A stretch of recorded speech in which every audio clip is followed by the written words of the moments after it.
কোরবানির হুকুম কি? এটি কি ওয়াজিব না এটি সুন্নাহ? আসলে কোরবানি সম্পর্কে দুটো মতে রয়েছে।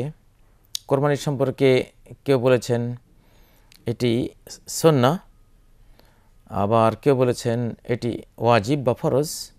সুন্নাহ হওয়ার দলিলটি বেশি স্ট্রং।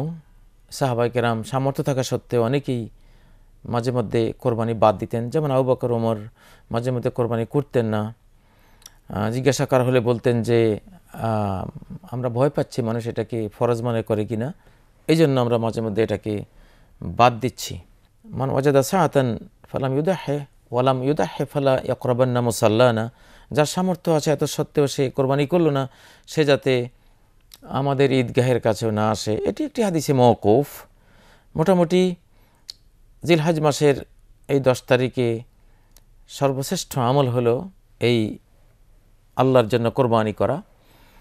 নবী সাল্লাল্লাহু আলাইহি সাল্লামের আমল থেকে আমরা এটাকে একটি সুন্নাহ হিসেবে পাই। সারা জীবনেই তিনি কোরবানি করেছেন, তার পক্ষ থেকে, তার পরিবারের পক্ষ থেকে এবং গোটা উম্মতের পক্ষ থেকে। আল্লাহুম্মা তাকাব্বাল মিন মুহাম্মাদিন ও মিন আলি মুহাম্মাদিন ও মিন উম্মতি মুহাম্মাদিন সাল্লাল্লাহু আলাইহি সাল্লাম।